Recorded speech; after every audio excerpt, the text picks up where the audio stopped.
Chapter 179. Membunuh Jin Sahyuk 4.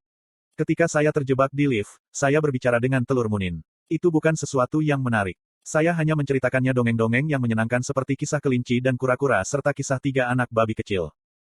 Ketika telur bergetar secara berkala, saya tahu telur itu akan segera menetas. Ding! Anda tiba di lantai 2. Tepat 4 jam kemudian, lift berhenti di lantai 2.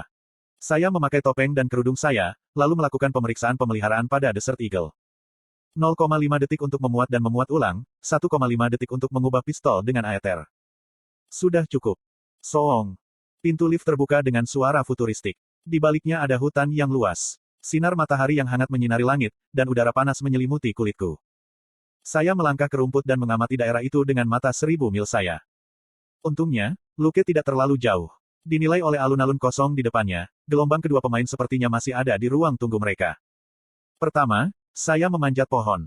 Kemudian, saya melompat dari pohon ke pohon, mencari tempat di mana seluruh plaza berada dalam tampilan penuh. Petik 2. Setelah memeriksa lusinan pohon, saya akhirnya menemukan sebuah pohon yang dapat sepenuhnya melihat alun-alun dan berada di tebing sehingga ada sedikit kemungkinan saya disergap. Saya duduk di cabang. Sekarang, saya hanya harus menunggu sampai Jin Sahyuk muncul. Waktu berlalu. 10 menit, 30 menit, 90 menit. Lalu 3 jam. Saya bisa menunggu. Saya suka tetap tersembunyi. Itu menyenangkan. Itu bagus. Menggunakan LV6 di Tuning Speech, saya melakukan self-hypnosis. Saya tidak lagi merasa bosan dari pikiran saya dan tiba-tiba merasa penuh energi. Itu cukup misterius. Bagaimanapun, saya sekarang bersemangat untuk menunggu lebih lama lagi. 6 jam, 12 jam, 24 jam. Selama 1 hari, panas yang ekstrim berubah menjadi sangat dingin dan siang menjadi malam. Akhirnya, pemain muncul di alun-alun. Hampir 2000 pemain dipanggil secara instan. Semburan cahaya yang muncul pada saat kedatangan mereka hampir membuatku buta. Kak, di mana kita? Ini harus lantai 2. Jangan ungkapkan informasi apapun. Beberapa terlihat bingung, sementara beberapa sepertinya tahu tentang lantai 2. Yang pertama haruslah orang-orang biasa, atau jin, atau mereka yang berasal dari guild kecil. Yang terakhir haruslah anggota guild besar atau kelompok jin. Saya memindai kerumunan dan mencari target tertentu. Wow, lihat, ini Kim Suho. Mengapa dia harus datang ke sini? Dia bisa saja tetap berada di luar dan menjadi pahlawan peringkat menengah atas termuda di dunia. Kim Suho menonjol bahkan di antara kerumunan 2000 orang. Wajah tampannya bersinar seperti ditutupi dengan emas. Aku senang melihatnya, tetapi tatapanku dengan dingin menyerempet melewatinya. Tidak lama kemudian, saya menemukan target saya. Dia adalah seseorang yang sama pentingnya dengan Kim Suho. Jin Sahyuk. Dia berdiri dengan tangan bersedekap seperti seorang jenderal berdarah besi. Saya mempererat cengkeraman saya di Desert Eagle. Ketika pemain meninggal di lantai 2, mereka harus memulai lagi dari tutorial. Selain itu, mereka akan kehilangan hak untuk mempertahankan semua keterampilan yang mereka peroleh di menara. Bukan kebetulan bahwa pemain memiliki 7 nyawa dan bisa memiliki maksimum 7 keterampilan, dengan tiket hitam menjadi pengecualian. Saya berencana untuk membunuh Jin Sahyuk setidaknya 2 kali. Saya ingin segera menyergapnya, tetapi karena Luke begitu dekat, saya tidak punya pilihan selain menunggu. Bahkan administrator lantai 2 jauh lebih kuat dari saya di dunia nyata. Karena itu, saya harus melawan Jin Sahyuk jauh darinya. Seperti yang kau lihat, lantai 2 menara itu kacau. Itu dipenuhi dengan segala macam aspek alam yang menakutkan. Petik 2. Gelombang. Para pemain dengan hati-hati mendengarkan pidato administrator. Jin Sahyuk adalah satu-satunya yang menguap. Beberapa pemain bahkan melotot menguap keras. Tujuanmu sederhana, membuka melalui alam yang kacau ini dipenuhi dengan jebakan dan monster dan menemukan lift ke lantai 3. Petik 2. Luke memberi gelombang kedua dari pemain pidato yang sama dengan yang dia berikan pada yang pertama. Jin Sahyuk bosan. Bahkan tanpa penjelasan, dia percaya diri dalam mengendalikan segala hal yang menghalangi dirinya. Setiap lift dapat menampung 50 orang, yang cukup banyak. Sayangnya, mereka sangat lambat. Setiap lift membutuhkan waktu 8 jam untuk melakukan perjalanan bolak-balik. Dengan kata lain, begitu lift berangkat, itu tidak akan turun selama 8 jam ke depan. Petik 2. Hanya itu yang perlu Jin Sahyuk dengar. Mendengarkan sisa pembicaraan Luke dengan telinga yang terganggu, Jin Sahyuk berbalik dan mulai berjalan pergi. Tetapi berhati-hatilah. Di tempat ini, mungkin ada pemburu selain monster yang keluar untuk memangsa Anda. Petik 2.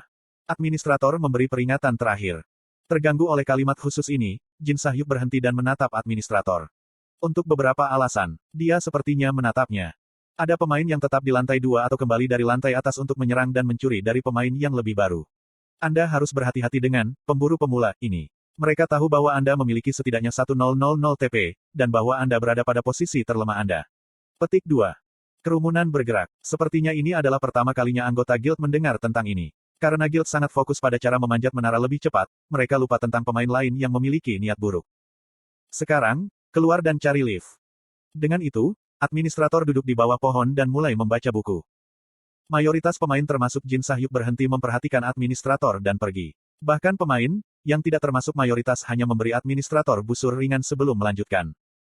Hanya ada satu kelompok yang tinggal dan mendekati administrator. Tidak mengherankan, itu adalah Kim Suho dan teman-temannya. Petik 2. Menjadi usil lagi. Cek. Tek. Petik 2. Jin Sahyuk mencibir pada Kim Suho dan menuju ke utara. Tidak seperti banyak orang lain, dia sendirian. Di mata Jin Sahyuk, pemburu nyubi hanyalah sumber uang dan makanan. Dia tidak takut pada mereka sedikit pun. Temui aku. Dia berjalan dengan percaya diri. Dengan setiap langkah, arus tipis kekuatan sihir melonjak. Setelah 30 menit berjalan dan mendapatkan saya, seekor babi hutan muncul yang tertarik oleh kekuatan sihirnya. LV, 2 Black Blood Boar. Kuek. Babi hutan besar maju ke depan. Jin Sahyuk dengan ringan menembakkan kekuatan sihir. Kuek. Organ-organ internal babi hutan itu diledakkan, membunuhnya secara instan. Jin Sahyuk mendekati mayat dan dengan hati-hati memancarkan kekuatan sihirnya, membongkar daging dan kulit babi hutan. Dia hanya mengambil bagian daging yang paling enak dan bagian kulit yang paling tebal. Semuanya dilakukan dengan informasi yang diperolehnya di luar menara. Petik 2. Mudah sekali. Setelah itu, Jin Sahyuk terus maju. Berlawanan dengan harapannya, tidak ada pemburu pemula yang menantangnya, dan hanya monster yang tidak cerdas yang muncul. Tampaknya manusia yang paling lemah pun mengenali predator. Jin Sahyuk menghela nafas kecewa. Wish. Tiba-tiba, arus angin yang tidak wajar bertiup, spiral udara yang aneh melewatinya. Segera, alarm berbunyi di kepalanya. Jin Sahyuk secara naluriah memelintir tubuhnya dan mengenakan penguatan Qi. Saat berikutnya, seberkas cahaya menembus bahunya. Darah menyembur keluar, dan kepedihan intens menghampirinya. Kekuatan seketika meninggalkan tubuhnya, kakinya menyerah, dan dia jatuh ke belakang. Namun, dia dengan cepat bangkit kembali. Menggunakan kekuatan sihirnya, dia menjahit lukanya. Dia menebus sejumlah besar darah yang hilang dengan mengedarkan darahnya lebih cepat dengan kekuatan sihirnya.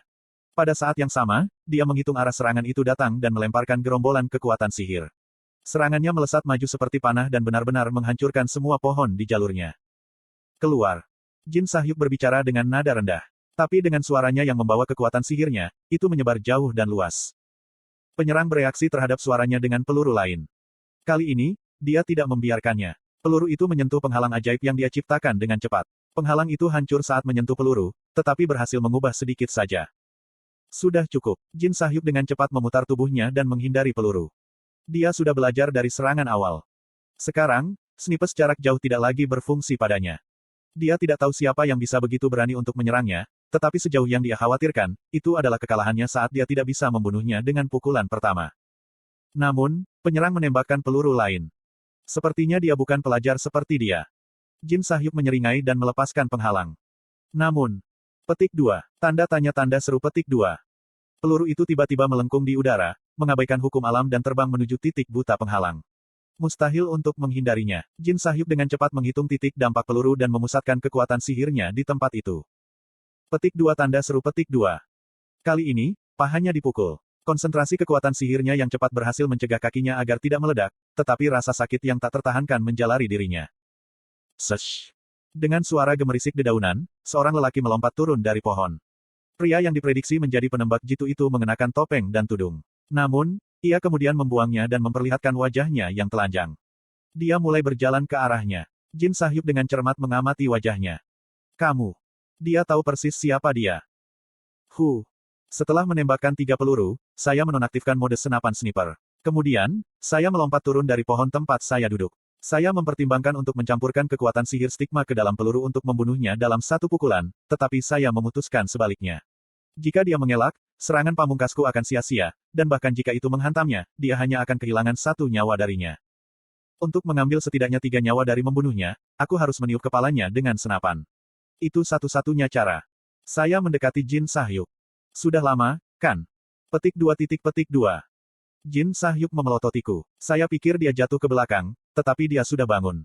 Di belakangnya, puluhan senjata kekuatan sihir bergelombang. Itu adalah aplikasi khusus kekuatan sihirnya. Kapasitas kekuatan sihirnya bahkan melampaui China Yun, dan kontrol kekuatan sihir serta kemampuan adaptasinya adalah yang terbesar dalam sejarah umat manusia. Hadiahnya, Magic Arms, adalah kemampuan sederhana namun menghancurkan dengan kekuatan untuk menciptakan ribuan senjata dengan kekuatan sihir. Tapi karena itu seharusnya sesuatu yang Jin Sahyuk saat ini tidak mampu menangani, aku mengerutkan alisku. Kamu mendapatkan bagian tersembunyi, bukan? Petik 2.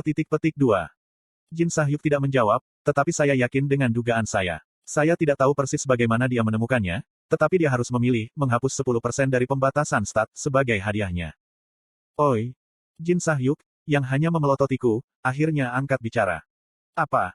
Apakah kamu turun untuk terbunuh? Aku menyeringai. Sepertinya dia bertanya-tanya mengapa aku tidak membunuhnya dari pohon.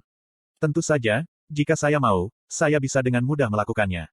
Tanpa dia tahu siapa yang membunuhnya, saya bisa membunuhnya dengan lambat atau cepat. Tapi ada alasan saya turun dari pohon. Itu untuk membunuhmu sepenuhnya. Kamu. Itu menyalakan sekeringnya. Lusinan senjata bermata, senjata tumpul, panah, dan tombak melesat ke arahku. Namun, mereka semua tusuk gigi di depan mataku. Saya mengubah Desert Eagle menjadi senapan serbu. Senjata Jin Sahyuk melesat ke arahku seperti hujan deras, tetapi di bullet time, mereka bergerak seperti kura-kura. Gerakan masing-masing senjata sihirnya jelas dan jelas. Pertama, saya perlu menguji berapa banyak peluru yang saya butuhkan untuk menjatuhkan satu senjata. Saya menembakkan 2 peluru. Yang pertama menyebabkan senjata sihirnya goyah, dan yang kedua membuatnya menghilang. Setelah mengetahui bahwa 2 peluru sudah cukup, saya mulai menembakkan senjatanya, mulai dari yang paling dekat dengan saya. Panah yang lebih ringan hanya mengambil 1 peluru, dan sisanya mengambil 2. Namun, rentetan senjata Jin Sahyuk tidak pernah berhenti. Kapasitas kekuatan sihirnya sepertinya tak ada habisnya. Karena itu, saya mulai membuang penggunaan bullet time. Koang! Setelah menembakkan peluru, saya menonaktifkan bullet time. Dunia langsung bersegera. Kamu. Mulut Jin Sahyuk bergerak sekali lagi. Saya langsung memindai target saya, lalu mengaktifkan kembali bullet time. Dengan menonaktifkan bullet time untuk sepersekian detik dan mengaktifkannya kembali, saya menghemat waktu sebanyak mungkin. Akhirnya, Jin Sahyuk harus kehabisan kekuatan sihir. Di samping itu, peluru senapan serbu X-119. Saya tidak akan kehabisan peluru dalam waktu dekat. Koang, koang, koang. Kekuatan sihir terus-menerus berbenturan dengan peluru. Debu dan angin berputar-putar di udara. Melalui pertukaran ini, saya menjadi yakin bahwa saya akan menang. Tidak ada cara bagi saya untuk kalah. Petik 2. Jin Sahyuk pasti merasakan hal yang sama. Ekspresinya jujur, jelas kacau karena marah. Dia sepertinya kehabisan tenaga, karena kekuatan-kekuatan sihirnya berkurang. Saya tidak bisa tidak bertanya-tanya apa yang sedang dipikirkannya saat ini. Petik 2. Ketika serangan Jin Sahyuk jelas menjadi jauh lebih lemah, saya memutuskan untuk berhenti membuang peluru. Aku meletakkan pistolku dan mengaktifkan skill LV, 3 ekstraksi dan materialisasi permanen. Skill yang bisa digunakan untuk menyerang dan bertahan. Kekuatan sihir Jin Sahyuk sekarang akan mengembun menjadi kristal dan jatuh sebelum mencapai saya. LV, 2 Jin Sahyuk mana kristal. LV, 1 Jin Sahyuk mana kristal. Tek, tek, tek, tek. Kristal jatuh di tanah seperti tetesan kecil hujan. Pada saat 26 kristal jatuh di tanah, serangan Jin Sahyuk berhenti. Dia memelototiku dengan mata beku. Petik 2. Matanya basah oleh air mata. Saya tidak tahu apakah mereka berasal dari kemarahan atau dendam, tetapi saya tahu mereka bukan karena takut atau sedih. Kamu menangis. Aku mencibir saat aku mendekatinya. Karena dia memeras setiap tetes kekuatan sihirnya, dia seharusnya tidak bisa menggerakkan jari sekalipun. Aku menghampirinya dan mengubah senapan serbu menjadi senapan. Jin Sahyuk menggertakkan giginya. Petik 2. Aku akan mengakuinya. Saat ini, kamu lebih kuat. Petik 2. Jin Sahyuk bergumam. Tapi tanyakan pada dirimu ini. Memelototiku dengan mata penuh kebencian, dia melanjutkan. Apakah kamu bisa membunuhku 7 kali? Namun, itu bahkan bukan pertanyaan yang pantas dijawab. 7 kali. Saya hanya perlu membunuhnya 3 kali. Saya sangat menendang lututnya. Oke. Setelah memaksanya untuk berlutut di depan saya mengarahkan laras senapan ke kepalanya. Menatapnya, aku menyeringai. Sebelum dia kembali ke tutorial, saya mengatakan ini. Sampai jumpa lagi. Berharap kata-kata ini menanamkan rasa takut di dalam hatinya, aku menarik pelatuknya. Seorang siput dalam kekuatan sihir stigma ditembakkan. Koang. Segera, keheningan yang mendalam turun. Karena kematiannya seketika, tidak ada darah yang menyembur keluar. Tubuhnya tersebar menjadi partikel cahaya biru. Wis. Angin yang bertiup membawa partikel-partikel itu. Aku menghela nafas lega. Pembunuhan pertama Jin Sahyuk berhasil. Sangat mudah sehingga saya merasa bodoh karena terlalu mengkhawatirkannya. Sejujurnya, tidak mungkin bagiku untuk kalah. Bahkan jika sihirnya langsung menyerang saya, armor LV4 saya akan melindungi saya. Haruskah saya membiarkannya memukul saya beberapa kali? Saya melakukan peregangan dengan kepuasan. Kemudian, Witing. Jam tangan pintar saya berdering. Kamu menang dari duel dengan target. Target, Kim Ha-jin, memperoleh hadiah kemenangan berikut. Petik 2. Hah. Peringatan sistem yang tidak dapat dipahami ditulis di layar. Lantai 4, area terakhir. Bos, Jain, dan Chok Jung-yong berdiri di depan salah satu prasasti kristal lantai 4. Aku pikir aku harus pergi keluar. Mencapai prasasti kristal berarti mereka telah membersihkan lantai 4. Misi lantai 4 adalah mengalahkan 8 raja mayat hidup dalam 8 arah kompas. Untuk naik ke lantai 5, seseorang hanya perlu mengalahkan salah satu dari 8 raja dan menemukan prasasti kristal di istananya. Di luar, ke bumi, kenapa gelombang? Petik 2.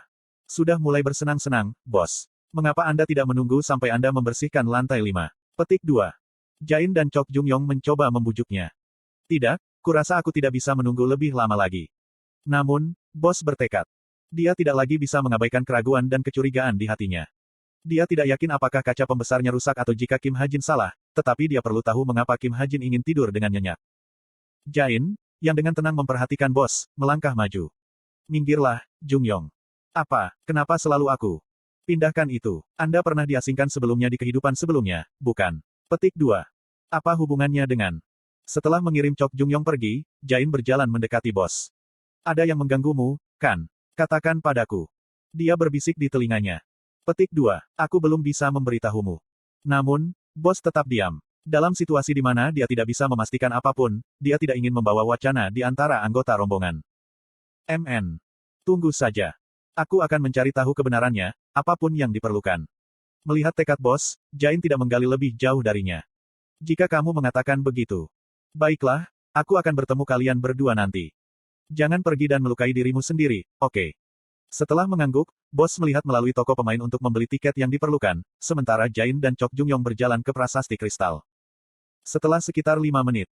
Apakah kita akan segera pergi gelombang? Apakah Anda memiliki cukup ramuan? Petik 2. Saya selalu siap. Oke, kalau begitu ayo pergi gelombang. Bos perlahan mendekati Jain dan Chok Jung-yong, yang berbicara dengan penuh semangat. Petik 2. Jain. Bos, Anda masih belum pergi. Petik 2. Jain membelalakan matanya dan memiringkan kepalanya. Bos menatap Jain sejenak, lalu bergumam pelan. Pinjami saya uang. Petik 2. Aku perlu membeli tiket kembali dan tiket masuk kembali, tapi aku kekurangan 300 TP. Jain menatapnya, berkedip karena terkejut. Bos dengan cepat menambahkan alasan. Petik 2. Aku akhirnya menghabiskan terlalu banyak. Jain segera mengerutkan alisnya. Bos, kamu menyumbang untuk penulis lagi. Sudah kubilang jangan lakukan itu. Petik 2. Dia tidak menyumbang hanya untuk penulis novel. Dia bahkan menyumbang kepada manhwa penulis dan seniman. Bahkan jika dia menyukai seni, itu tidak seperti dia dari House of Medici. Petik 2. Bos menelan ludahnya. Maaf, itu satu-satunya sumber hiburanku baru-baru ini. Aku akan mencoba untuk mengekang kebiasaanku ketika aku kembali. Perasaan uang saya kacau ketika dibandingkan dengan kenyataan. Ah, ini semua salah Ha-jin. Itu karena dia merusak Anda sehingga Anda tidak bisa berpikir rasional. Petik 2. Jain mulai mengomel padanya. Bos akan mengatakan bahwa dia harus lebih menghormati bosnya, tetapi dia menelan kata-katanya dan mendengarkan omelan Jain. Bos tahu bahwa Jain menjadi menakutkan ketika berhubungan dengan apapun yang berhubungan dengan uang.